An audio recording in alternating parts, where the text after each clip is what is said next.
Let's talk. Transform your mind, transform your life.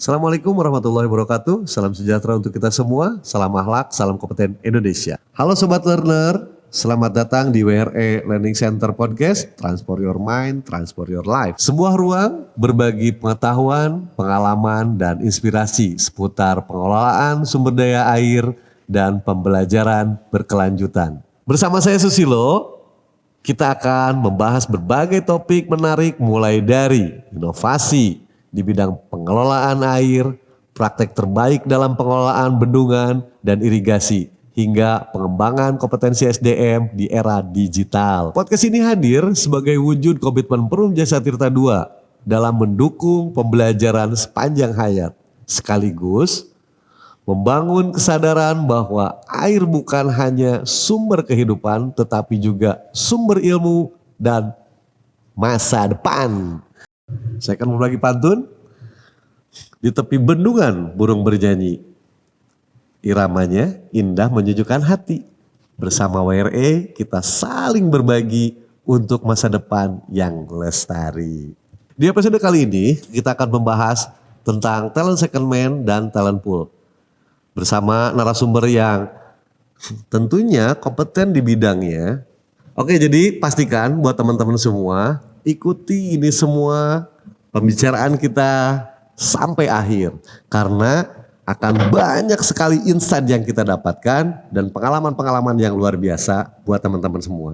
Selamat pagi Mas Willy. Selamat pagi. Pagi Mas Batiar. Selamat pagi. Halo Mbak Steph. Mbak Steph ini ceria banget hari ini, alhamdulillah. Dan kita ada 3 cowok, 1 perempuan, yang mana perempuan yang harus banyak ngomong biasanya, iya gak sih? Oke, saya mau ngobrol-ngobrol sedikit dulu dengan Mas Willy ya mengenai. Loh, kok langsung saya? Ya nggak apa-apa, kan kita lurus dulu, yang lurus dulu. Kita cari yang lurus dulu ya, lurus dulu ya. Saya kan dari situ, sini. Nah, kita ke sini aja dulu. Kita cari yang sini dulu ya, yang lurus aja dulu. Kita akan sedikit ngobrol tentang TS ya. TS itu apa sih? Tes itu talent second man. Talent second man, Yeah. yang mana bisa nggak sih ceritakan pada Jadi saat itu jadi TS di salah satu Kementerian BUMN? Bukan salah satu, dia emang programnya Kementerian BUMN. Emang programnya, emang ada programnya di Kementerian Iya, BUMN. program Kementerian BUMN. Aha. Awalnya memang waktu itu aku sama Stefani itu nggak tahu kalau kita mau dimasukin talent second man. Jadi ini cerita aja ya waktu itu. Ya. Jadi SDM itu pertama ngehubungin dulu Mbak Stefani. Oh iya Mbak, apa tuh? Nah, Iya. iya kan waktu itu Iya, tuh jadi SDM. sebelumnya dimintain CV ya kak? Ya. Dimintain CV terupdate. Tapi kita nggak tahu buat apa ya, mungkin Iya. ada keperluan SDM. Tapi ternyata dihubungin balik, disuruh siapin presentasi Yes. gitu. Jadi suruh siapin presentasi, ada guidelines-nya sih isinya apa aja gitu. Jadi dari situ, kayaknya H-1 ya kak ya langsung. Jadi sore ini dikasih tahu, besok siangnya presentasi ke Kementerian BUMN. Langsung? Iya. Gitu. Jadi mungkin kalau boleh share nanti buat teman-teman juga mungkin yang mau tahu. Nah, second man itu penugasan dari Kementerian Yes, BUMN ya Kak betul. untuk pengembangan kompetensi dari talenta-talenta di BUMN Yes. gitu. Jadi talenta BUMN itu mengisi kebutuhan dari pimpinan-pimpinan di Kementerian BUMN. Biasa eselon 1 kalau nggak eselon 2 gitu. Iya. Oke. Nah fun fact-nya juga waktu itu, waktu pas Stefani diminta buat present ke orang Kementerian BUMN, aku tuh nggak dapet tuh waktu itu, nggak dapet kabar ternyata. Iya. Ternyata usut punya usut, orang Kementerian BUMN-nya nelpon ke SDM kita, katanya ini yang namanya Willy nomornya ini nggak bisa dihubungin. Ada cerita itu, ada cerita itu. Setelah dicek CV aku tuh salah nyantumin nomor. Kok bisa ada tipe di belakangnya? Gitu. Harusnya 3 jadi 4 gitu loh. Itu niat gak sih? Aku tuh Biasalah, tipe-tipe kan namanya manusia. Iya benar. Manusia itu Tempatnya tidak salah. tempatnya salah karena benar terus bukan malaikat, salah terus juga kita bukan setan. Benar nggak? Pasti Itu pasti ada salahnya. Ada aratnya nggak? Hah? Ada arat. Lupa. Lupa. Oke, terus bisa cerita nggak sedikit pengalamannya di sana, khususnya untuk ini nih, yang berdua dulu ini karena kan kalian berdua tuh di Kementerian BUMN ya, gitu. Bisa cerita nggak sedikit apa saja? Coba, ini enggak, kalian beda kan? Beda. Iya, beda bagian. Beda Tapi bagian. Nah maksudnya beda bagian itu gimana tuh? Beda bagian Kalau kalau aku tuh kan istilahnya di HFDS. Apa tuh? HFDS tuh humasnya di humasnya. Humasnya. Ya, di humasnya Oke. kementerian. Kalau Mbak Stefani itu Kalau aku itu tim tenaga ahli menteri bidang komunikasi publik, terus di semester berikutnya tenaga ahli menteri bidang komunikasi internal. Wih, serem ya. Luar biasa. Yoi. Luar Sama-sama biasa. sih. Nah terus kalau Mbak Steph sendiri apa aja tuh kegiatannya di sana? Cerita sedikit. Jadi kita tuh mendukung penugasan dari tenaga ahli menteri itu gitu. Jadi biasa tenaga ahli menteri itu dia fungsional ya, bukan struktural. Nah dia tuh dapat tugas langsung dari Pak Menteri biasanya. Ya waktu penempatan di komunikasi publik ya berhubungan sama komunikasi publik dari BUMN itu yang ada hubungannya sama Pak Menteri atau Kementerian BUMN-nya. Gitu. Ketika di komunikasi internal ya segala bentuk komunikasi internal yang ada di BUMN sih. Contohnya apa aja sih yang kalian Kalau komunikasikan? yang publik waktu itu biasanya ada acara-acara nih Event-event yang gitu, melibatkan ya acara-acara BUMN yang Acara melibatkan BUMN. Kementerian BUMN. Biasanya yang hadir itu RI 1 atau RI 2 dan ada Pak Menterinya gitu. Biasanya kita supervisi sih gitu. Iya.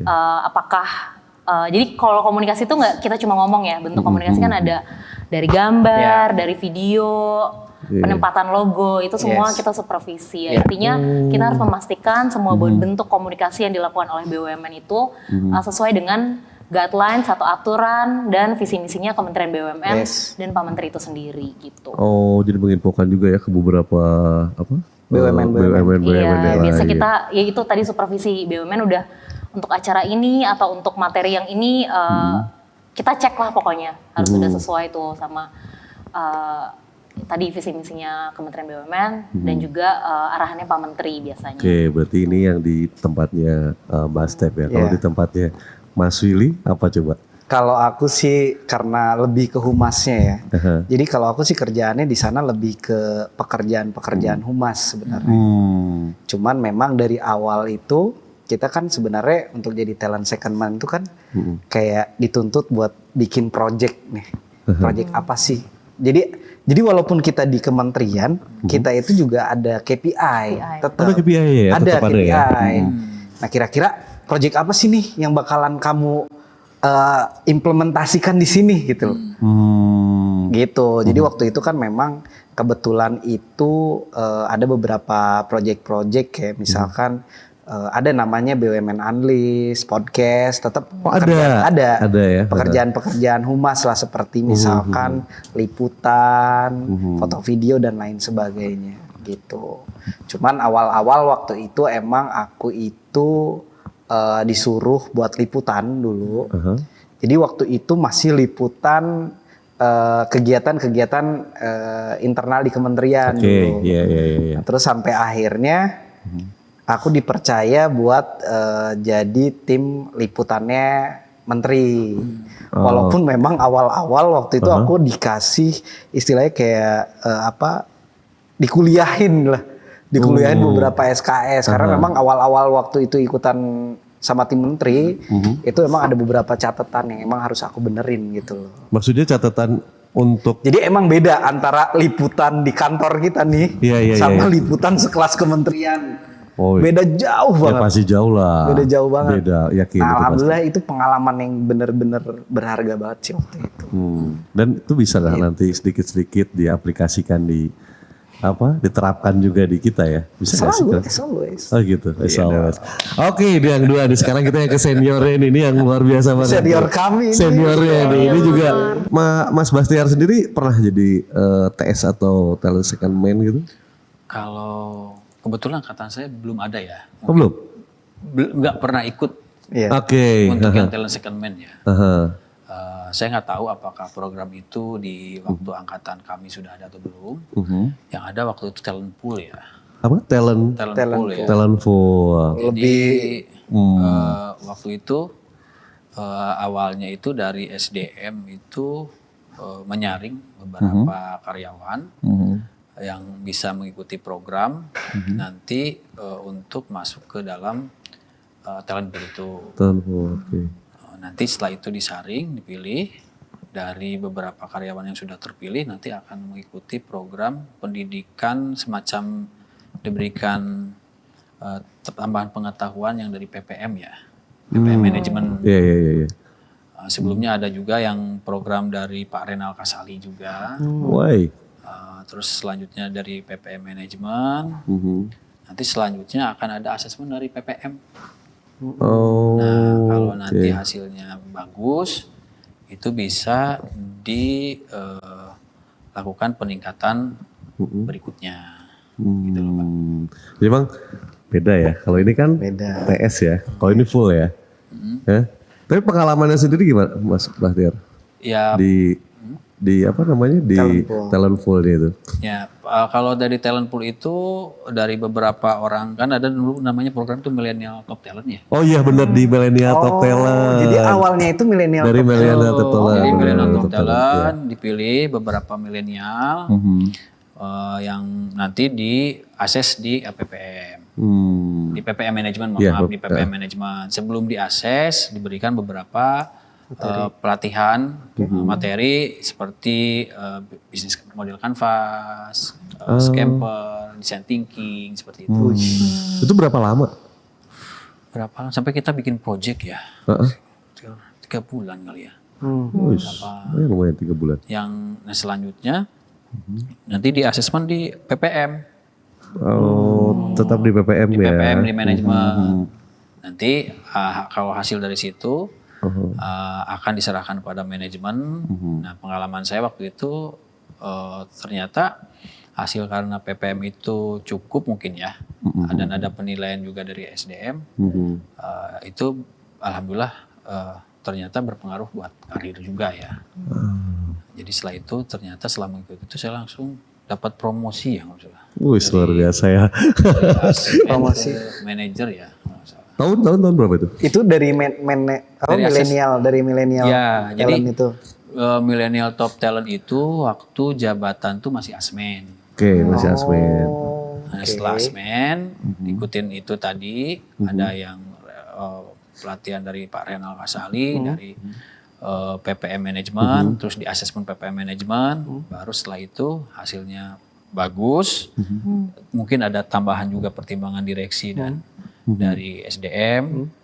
Alhamdulillah setelah itu karir saya berpengaruh terhadap peningkatan karir. Itu dulu berapa orang yang ada yang ikut di Kalau nggak salah itu 10 ya Bang. Oh 10 ya? Lupa lagi ya. Enggak, tapi kalau milenial talent top talent tuh bukannya banyak deh waktu itu kalau nggak salah. Lupa lagi, makanya 10 apa lebih gitu loh. Apa lebih dari 10. Oke.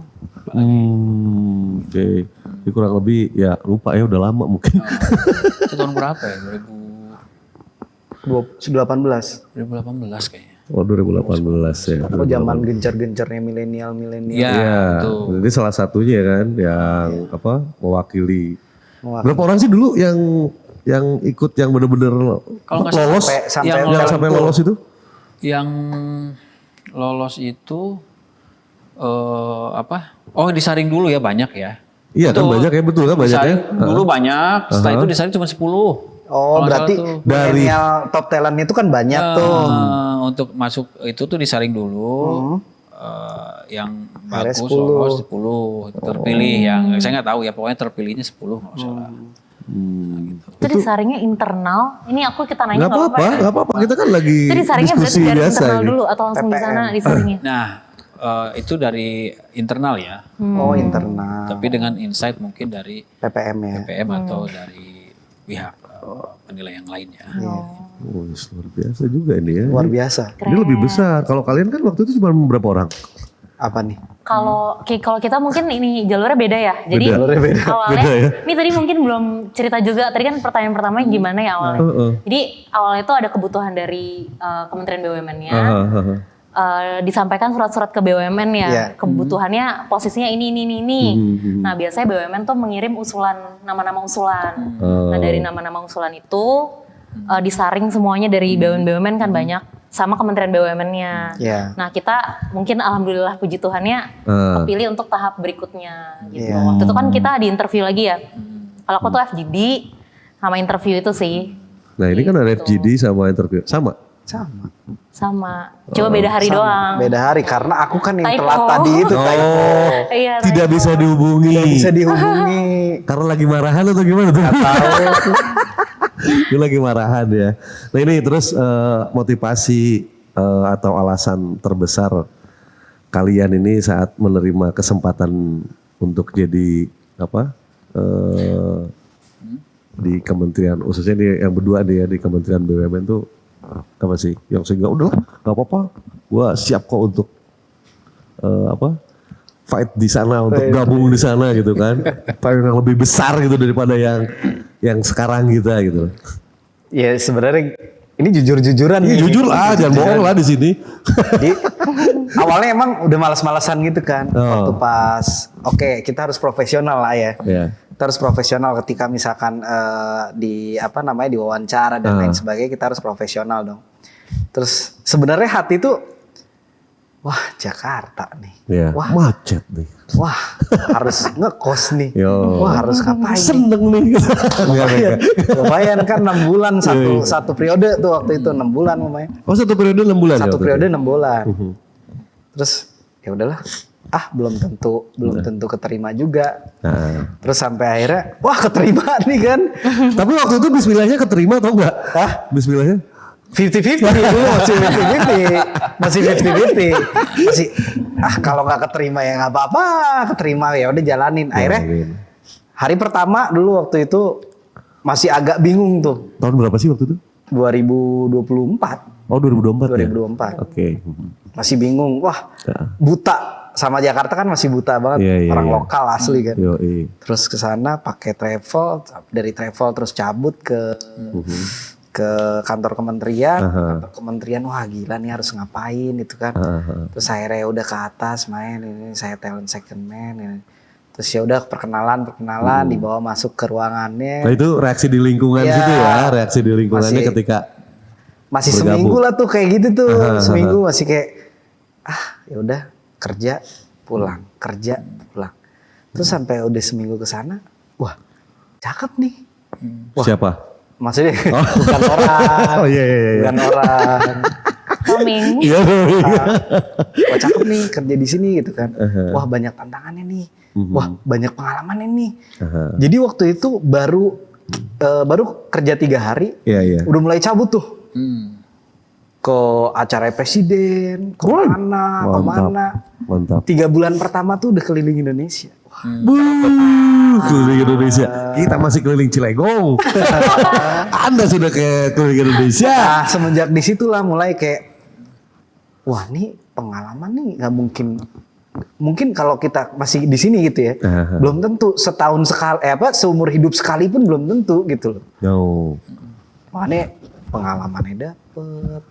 Wah pokoknya semua ya itulah yang memotivasi akhirnya oh ya udah sampai 2 periode. Jadi 2 periode. Jadi itu apa kesan di mana pada saat itu begitu masuk dan bergabung di kementerian. Iya, Itu alhamdulillah gitu. Yang luar biasanya keliling gitu ya, Iya, keliling alhamdulillah. Indonesia. Lah kok betah gitu kan. Ternyata kepake juga. Lah kok kepake gitu. Ya udah lanjut aja terus gitu. Jadi sampai 2 periode, Sampai 1 2 tahun. periode. Maksimal. Oh jadi maksimal 1 Iya. tahun, nggak boleh lebih. Kalau misalkan tiba-tiba jadi lebih ini masih mau nggak? Gak tahu ya kalau sekarang kan udah beda ya. Udah beda ya beda, sekarang. beda. Nah kalau Mbak Sep sendiri sama sempat keliling gitu kayak Nah kalau saya Dek Willy.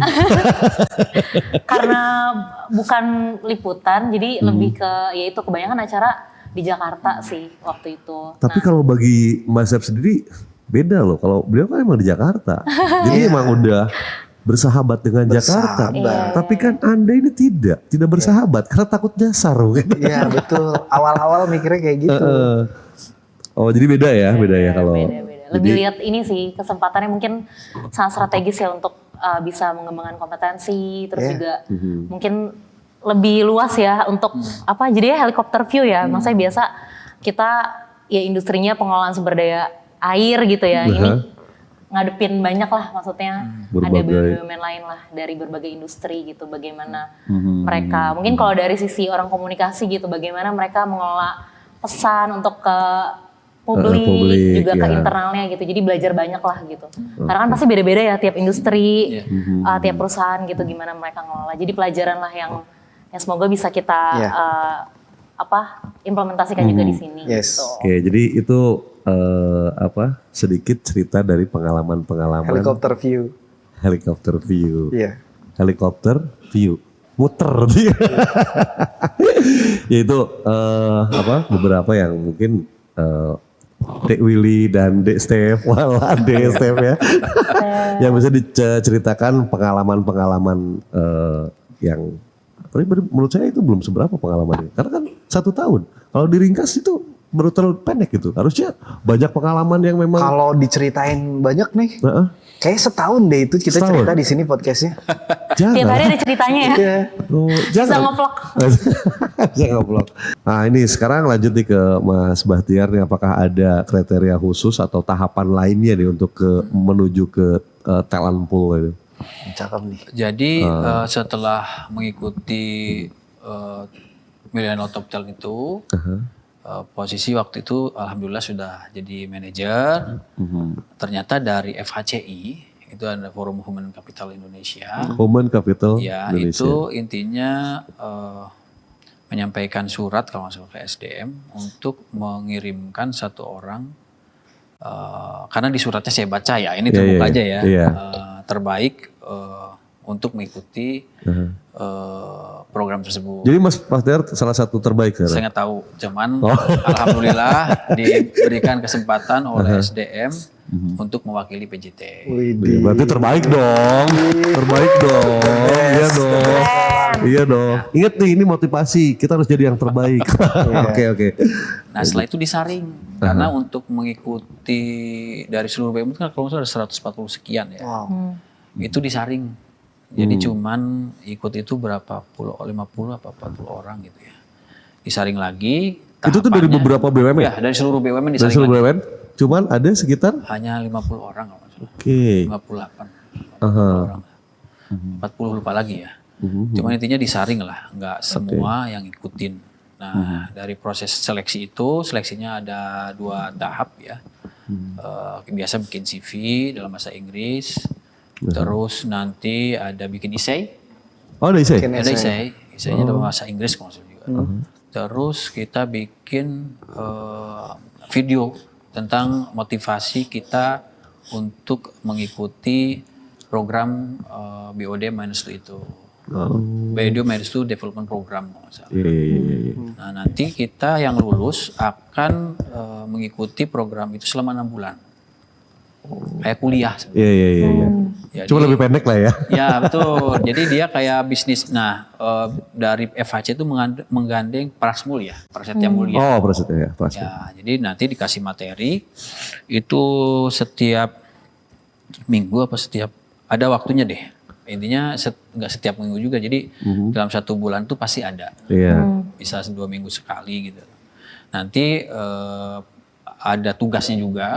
Nanti tugasnya kita akan harus masukin submit dengan jangka waktu tertentu yang sudah ditetapkan oleh Prasmul, Prasetya Mulia. Nanti kita bikin tugas-tugas proyek-proyeknya. Intinya setiap teori-teori bisnis yang disampaikan oleh pemateri maupun nanti kita dikasih buku, bukan buku ya, semacam HBR tuh Harvard Business.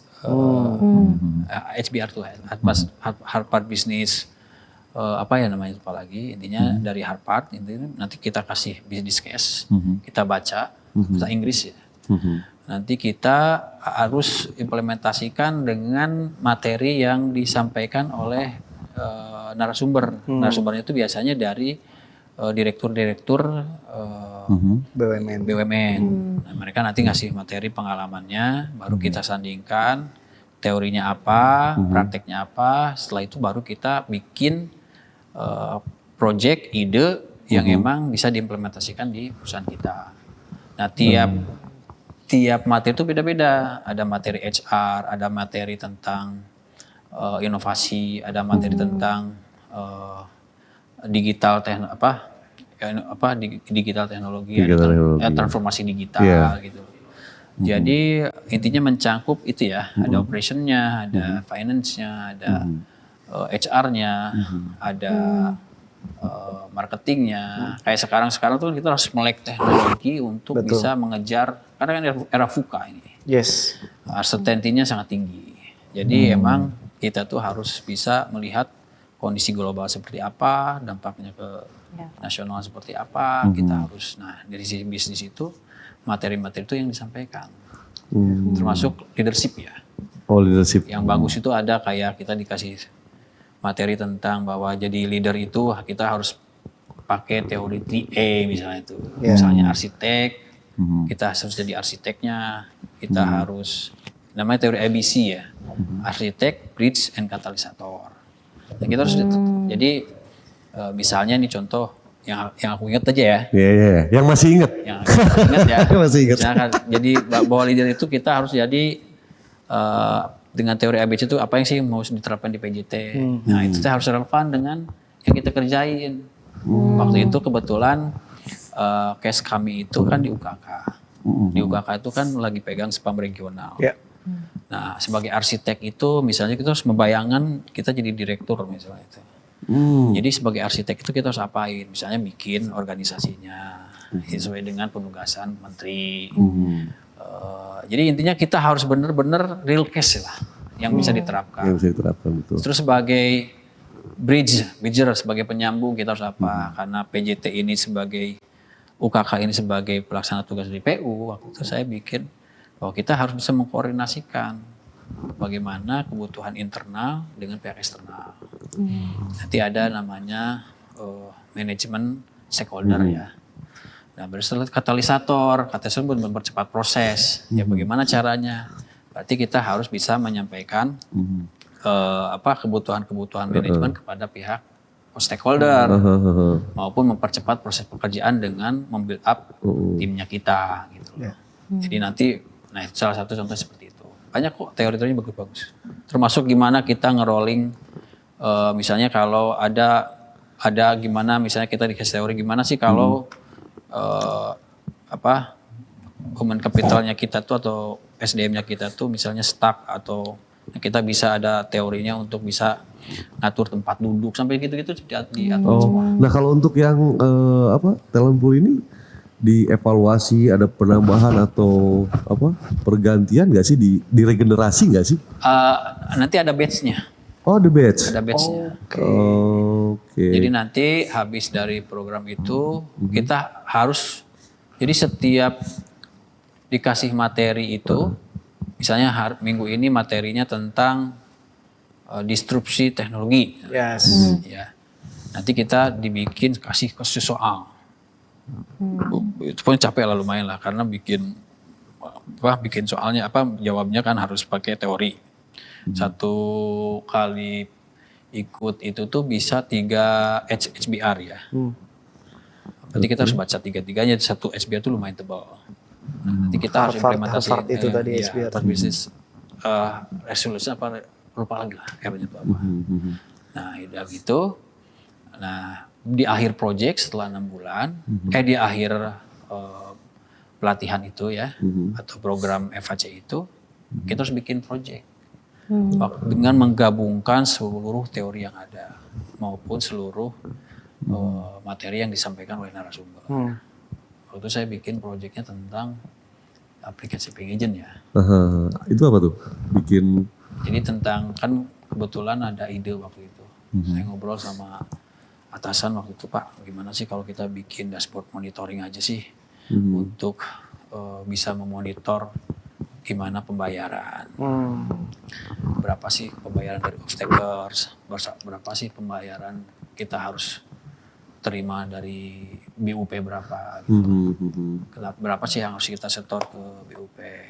Supaya pada saat kita bisa meeting dengan stakeholder itu tinggal real time aja gitu loh. Akhirnya kita kerjasama dengan, maksud itu kita mohon dukungan dari tim IT, kita gagas ide itu, dibikinlah namanya PAIT ya. PAIT itu Paying Agent Integration System. Nah, waktu itu diusulkan ke Pak Kadif maupun ke Pak Dirop. Waktu itu Pak Anton ya, Pak Diropnya itu beliau sangat mendukung. Jadi akhirnya kita bikin dan itu menjadi salah satu proyek yang saya gagas di FHCI tersebut. Oke. Nanti kan ada dampaknya secara finansial apa. Yes, benar. Secara Tapi yang paling menarik nih menurut Mas Bahtiar pada saat menjadi talent pool itu apa sih yang bisa dibagikan? Yang Banyak paling teman. menarik. Yang jelas menambah relasi teman. banyak teman banget. Jadi hampir seluruh BUMN itu, aduh, yang paling penting mas sebenarnya kalau mau sekolah apapun ya, temennya itu. Karena temennya itu ya seneng ya, kebayang ya. Kayak tadi Pak Willy menyampaikan gitu ya. Kita awalnya bingung misalnya. Ya, mau ngapain? Iya kan? Mau ngapain Karena kan sih? masuk ke hal yang baru kan ya. Yes. Tapi kalau udah ngumpul mah ada, aduh, kayak friend aja gitu loh. Nama temen, nambah wawasan. Itu yang nggak bisa kita beli di buku. Benar. Relasi ya, jejaringnya ya jadi lebih luas. Nongkrong gitu lah. ya, nongkrongnya tuh gitu loh. Mungkin nongkrong zaman kuliah yang emang dikasih jatah sama orang tua beda dengan nongkrong zaman sekarang tuh kayak enak gitu loh. Tapi sambil nongkrong tuh diskusi masih banyak kan ya. Ya, diskusi macam-macam lah. Tapi seru lah. Jadi intinya dengan adanya talent pool itu Mas Bahtiar juga jadi banyak temen ya. Tapi sampai saat ini masih tuh kontekan atau Kita ada grup ya, jadi ada grupnya. Jadi kita kalau intinya kalau misalnya kita mau benchmarking atau mau nanya pun itu bakal mudah. Jadi intinya kalau network itu kan kalau dalam bisnis itu dihitung sebenarnya Iya, sebagai nilai uang, gitu loh. Karena dengan kita networking kan kita mudah. Jadi dengan intinya kalau kata saya sependapat dengan tadi Pak Willy sampaikan. Jadi pengalamannya dapat, ya, ilmunya dapat, temannya dapat. Benar. Jadi kalau dimotivasinya apa? Kalau ditanya motivasinya apa ya sama. Temannya dapat, ilmunya dapat, pengalamannya dapat. Yes. Dan itu nggak ada di buku. Betul. Daging semua kan ngobrol sama Pak Bahtiar. Sama ini juga dapat. daging. Ya karena memang hal baru yang memang teman-teman ini ada di tempat baru yang mana pastikan teman baru, pengalaman-pengalaman baru dengan berbagai pengalaman dari masing-masing. Kita kalau nongkrong, pengalaman gue kayak gini doh, gue gini doh, yang akhirnya ya dalam tongkrongan juga kan malah jadi diskusi dan menjadi hal yang positif gitu loh ya. Benar menambah wawasan sebetulnya kan. Yang paling penting mah ini. Nanti kalau Pak Willy ikut gitu ya program itu gitu ya. Atau teman-teman yang lain bisa gitu ya. menjadi yang salah penting mah satu apa yang kita kerjain teman. itu yang kita tuangkan. Jadi bisa ada nilai tambah buat pekerjaan kita. Oke, benar. Jadi jangan ngawang-ngawang kalau menurut aku ya. Ngawang-ngawang itu Maksudnya wah kita kalau saya mah contoh misalnya kayak dulu apa yang Anda kerjakan dengan teori tentang intinya tentang engagement ya namanya. Jadi kita itu harus intinya kalau kita mau meningkatin tim kita tuh sebagai itu harus repeat and reflect gitu. Jadi harus diulang sampai dia tuh reflect kayak jadi supir gitu ya saking repeat terus gitu. Akhirnya reflect mau di mana juga gitu ya. Terus ada yang yang teori engagement jadi kita harus loyal sampai dia bisa explore gitu ya. Nah, caranya gimana? Ya udah kita contoh misalnya, saya punya tim dengan kursi tempat duduk itu si A sama si B itu kurang kan kadang kalau di kantornya si A teh cocok dengan si ini gitu ya. Oh iya kan gitu kan. Betul. Jadi ada itu energize, energi, engage sama explore. Yes. Jadi nggak mungkin katanya si karyawan itu bisa punya semangat yang sama, dia bisa engage kalau dia nggak punya energi. Nggak mungkin dia bisa punya explore tuh bisa kerja sama orang. Kalau dia nggak engage sama punya semangat gitu loh. Nah, caranya gimana? Ada nanti kalau si ini sama ini cocok harus dipindah tuh. Nah diterapin lah. Misalnya contoh di UKK ada misalnya ada senior sama junior. Ada gap gitu. Itu ada gap generation. Caranya dengan kayak gitu-gitu aja sebenarnya. Justru itu yang akan dihargai, maksud bukan dihargai, itu yang akan diapresiasi sama si narasumber sama Asesor. gitu ya. Jadi ya pokoknya yang simple-simple aja, yang emang bener-bener real cash ya. Iya. Gitu. Kayak apa kesulitan waktu kemarin dengan PDAM misalnya tuh. Iya betul. Ya udah misalnya tuh bahwa nanti akan ada kekhawatiran apabila terjadi misalnya default dalam hal tertutupnya pembayaran, mitigasi resikonya apa ini. Jadi ide-ide kita dalam pekerjaan aja, gitu. Yang sehari-hari kita kerjain aja, karena enak pada saat nanti. Luar biasa banget ya. Ini diskusi hari ini atau obrolan-obrolan pagi menuju siang ini, bagi saya sendiri, saya merasa bangga ya punya teman-teman seperti Mas Bahtiar, Dek Willy dan Dek Stefan. Nah sekarang kira-kira apa nih Mas Willy yang bisa di-share ke teman-teman pengalaman dan untuk menjadikan salah satu motivasi juga buat teman-teman dari beberapa pengalaman yang pernah dilaksanakan khususnya di Kementerian BUMN? Sebenarnya gini, memang kita lihat dari awalnya sebenarnya keresahan dulu nih, gitu kan. Tetap ada keresahan awal-awalnya gitu. Tapi ternyata mengambil kesempatan itu juga, apalagi kita yang masih muda gini ya. Sebenarnya kalau ada kesempatan tuh ambil aja gitu. Jangan ragu dan gak yakin buat besok gak bisa, tapi bener. Jalani dulu. Itu bener kerasain waktu itu kan. Awalnya resah gimana, dan ternyata dibayar dengan ya semuanya itu gitu. Dengan pengalaman yang belum tentu kita setahun sekali aja ngerasain gitu. Betul. Dengan ilmu yang belum tentu di buku pun kita dapat. Jaringan yang ya tadi kata Mas Bahtiar, yang di buku nggak ada tuh, kita bener-bener dapat gitu loh. Jadi menurutku walaupun oke lah, manusia kan juga punya perasaan ya, walaupun resah, tapi ketika ada kesempatan, take it. Menurut aku sih gitu. Betul, dari Mas Willy tadi menyampaikan jangan pernah ragu untuk melangkah, tetap semangat dan jangan pernah wah saya besok nggak bisa. Saya yakin ketika ada kemauan pasti ada jalan. Bener. Oke, nah ini Mas Bahtiar sendiri gimana? Apa aja yang bisa dibagikan, yang di-share ke teman-teman pengalaman? Mungkin kan ini lebih senior ya. Yes. Mau silakan bagi teman-teman semua nih yang di PJT ini. Yang penting pertama jangan pernah takut salah. Jangan pernah takut salah. Kenapa? Karena inovasi itu berangkat dari kesalahan. Jadi kalau saya dulu sering alhamdulillah sama atasan, misalnya mereka itu sebenarnya marah itu atau negur itu sayang. Jadi kita harus merubah cara mindsetnya.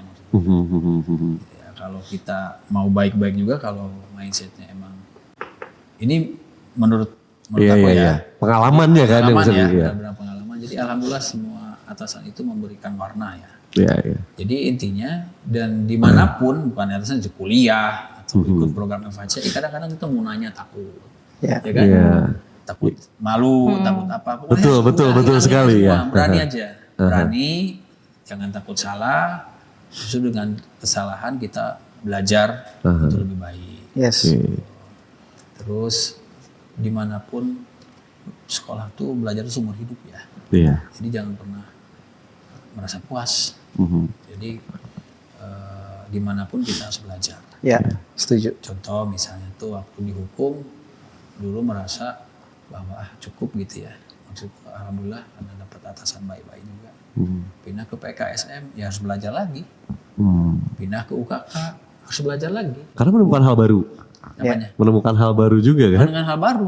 Justru kadang-kadang kan dulu pengalaman ya, ini pengalaman udah nyaman banget kan, kebayang gitu ya, udah sesuai backgroundnya gitu kan, sama disiplin ilmu pas gitu kan ya, tiba-tiba pindahlah ke jadi asistennya Pak Dirut waktu itu ya, yang emang berpikirnya tuh ngapain sih ini gitu, akhirnya belajar, dapatlah mindset baru, pindah ke PKSM lagi, belajar proses bisnis, belajar tentang ISO gitu, itu kan sebenarnya kemauan kita untuk belajar. Saya jujur waktu itu saya banyak belajar juga dari tim-tim PKSM gitu ya, dari rekan-rekan kerja PKSM yang sudah lama di sana. Meskipun masih muda-muda, ya belajar aja. Tanya ini gimana. Pindah lagi ke UKK, wah makin blank lagi. Udah ngomong project lah. Betul. Udah gak ada sama sekali di background. Saya sampai nanya, Pak ini itu bedanya apa? Apalagi dengan zaman sekarang. Alhamdulillah dapat atasan yang support dan melek teknologi. Itu atasan saya bilang, coba deh kamu cek di YouTube, coba kamu cek di ChatGPT misalnya apa gitu. Ya. Kita harus belajar. Jadi jangan misalnya tuh nunggu kerjaan. Jadi intinya kalau kita berinovasi itu kan harus berani salah. Ya. Kalau udah salah ditegur, kamu benerin. Ya. Salahnya nih. Jadi belajar. Kalau udah stuck, belajar lagi. Dimanapun. Nah itu beda lagi kalau ini. Tetap belajar, jangan pernah takut salah. Karena dengan salah itu berarti kita mengerjakan sesuatu. Dan ingin memperbaiki apa yang pernah kita kerjakan. Betul. Oke, nih yang terakhir nih Mbak Step. Apa nih kira-kira yang bisa dibagikan? Kalau aku sendiri sih tadi mungkin setuju, sepakat dengan apa yang tadi Kak Willy bilang, Pak Batira juga bilang. Ketika ada keraguan, ada rasa takut, mungkin kayak gak pede gitu ya. Nah justru di situ artinya kita berkembang gitu ke kapasitas yang lebih lagi gitu. Terus tadi juga Pak Batira bilang belajar sekolah tuh nggak pernah selesai ya. Itu juga setuju banget. Jadi mungkin ketika kemarin nih alhamdulillah dapat kesempatan tangan secondman bisa belajar gitu. Tapi ya sebenarnya tempat belajar nggak di situ aja ya gitu. Di kantor kita sendiri, di tempat kita sekarang pun kita belajar gitu dari mungkin atasan, rekan kerja atau lintas divisi ya intinya selalu mau belajar, terus juga gak milih-milih gitu ya. Maksudnya kayak saya di podcast nih sekarang juga belajar banyak dari Pak Batiar, bahkan Kak Willy yang tiap hari ngobrol ternyata belajar banyak hal lah gitu. Jadi ya mungkin pesannya itu tadi sih, belajar menggunakan setiap kesempatan untuk terus belajar gitu. Memberikan kesempatan, jangan pernah takut untuk mengambil kesempatan, terus belajar, terus gali potensi yang ada dalam diri kita. Karena salah satu potensi yang kita gali dalam diri kita sendiri itu yang akan menjadi bekal hidup kita. Mungkin sampai di sini yang bisa kita bagikan bincang-bincang pagi hari ini. Oke, bagi yang mudah-mudahan tetap semangat dan kita akan terus belajar karena ada disampaikan juga dalam salah satu hadis, tolabul ilmi paridotun ala kulli muslimin wal muslimat. Mencari ilmu itu diwajibkan untuk semua kaum muslimin dan muslimat. Dan satu lagi, tolabul ilmi ilalahdi minalahdi. Karena kita mencari ilmu itu dari mulai kita lahir sampai kita mati, kita jangan pernah lelah untuk mencari ilmu. Mungkin itu saja. Assalamualaikum warahmatullahi wabarakatuh. Waalaikumsalam warahmatullahi wabarakatuh.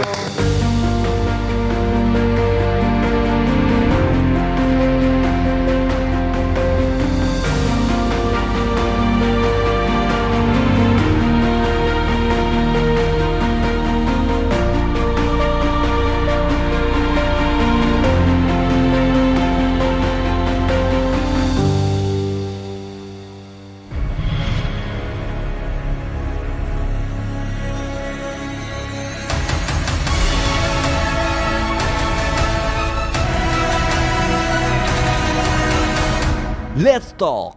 Transform your mind, transform your life.